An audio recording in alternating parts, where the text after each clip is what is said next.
L'Esther Grimm, les trois fileuses. Une bonne femme avait une fille si paresseuse qu'elle refusait même de filer. Sa mère avait beau la gronder et lui faire des remontrances, elle ne pouvait rien tirer. Un jour, excédée, elle l'abattit comme plâtre. La pauvrette se mit à pleurer à gros sanglots. La reine, qui passait par là, l'entendit et voulut connaître les raisons d'un tel chagrin. Elle fit arrêter son carrosse et entra dans la maison pour interroger la jeune fille. Celle-ci lui avoua que sa mère l'avait battue. La reine demanda alors à la bonne femme pourquoi elle avait frappé son enfant au point qu'on l'entendit pleurer de la route. Honteuse à l'idée qu'on pouvait connaître la paresse de sa fille, la mère répondit « C'est parce que je ne peux pas l'empêcher de filer, elle veut filer, filer encore, filer toujours, et comme je suis pauvre, je ne peux pas lui acheter sans arrêt du lin. »« Rien n'est plus doux aux oreilles que le chant du oui, répondit la reine. Confie-moi à ta fille, il y a au château assez de lin pour la satisfaire. » La mère fut enchantée d'être débarrassée d'une telle feignante. Elle accepta la proposition. La reine emmena la jeune fille dans son château et la fit monter dans une haute tour. Là, elle lui montra 3 salles remplies jusqu'au plafond du lin le plus beau. « File tout ce lin, dit la reine.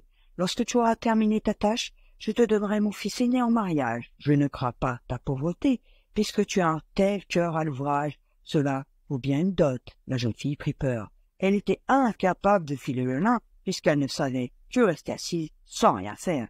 Elle aurait bien passé sa vie, dut-elle durer 300 ans et plus encore, à feignanter de la sorte. Une fois seule, elle se mit à pleurer et sanglota 3 jours durant, assise sur son tabouret.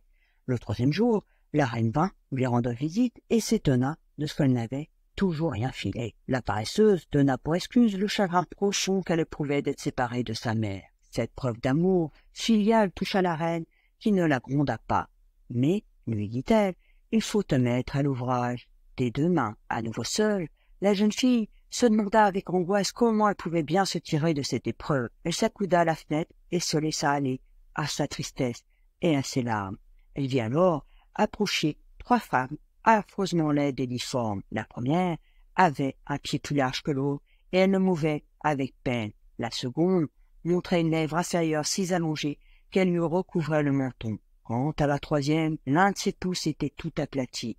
Elles s'arrêtèrent sous la fenêtre, appelèrent la jeune fille et lui demandèrent pourquoi elle pleurait. La pauvre enfant leur expliqua la cause de son chagrin. « Nous pouvons t'aider, lui dirent-elles, mais à condition que tu acceptes de nous inviter à tes noces, de nous appeler tes cousines sans rougir de nous, et de nous faire prendre place au banquet. Alors nous filerons le lin pour toi sans tarder. »« Oh, j'accepte bien volontiers, » s'écria la paresseuse. « Venez vite et commencez tout de suite le travail. » Elle fit entrer les 3 étranges femmes dans la première salle où était le lin et l'y laissa, non sans avoir ménagé une petite fente dans le bois de la porte pour les regarder faire. La première actionnait la pédale du rouet et guidait le fil.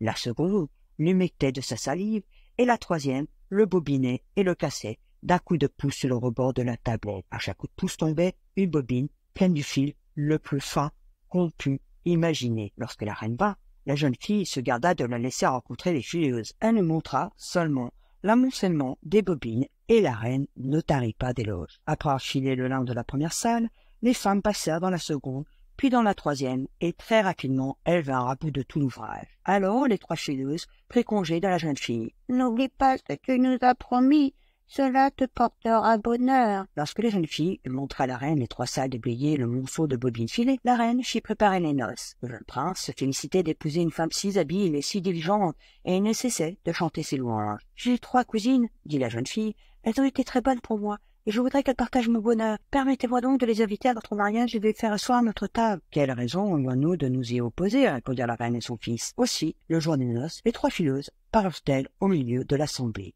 Mais la splendeur de leur costume ne parvenait pas à dissimuler leur infirmité. « Soyez les bienvenus, chère cousine, » leur dit la mariée. « Ciel, » murmura le prince à sa jeune femme, « comment aimiez-vous vous liez d'amitié des créatures aussi laides ?» Mais il était courtois, et il salua la première avec amabilité. « D'où vous vient votre pied si large ?» lui demanda-t-il. « Appuyez sur la pédale du rouet, » répondit-elle. « Appuyez !» Le prince salua alors la seconde. « D'où vous vient votre lèvre si pendante ?» lui demanda-t-il.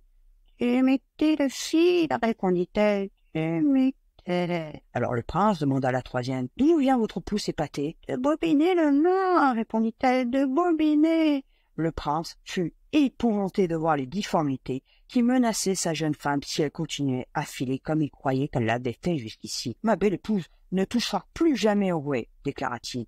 Et ce fut ainsi que la jeune femme échappa à la besogne fastidieuse de filer le lin. Merci de m'avoir écouté et on se retrouve bientôt pour de nouvelles aventures.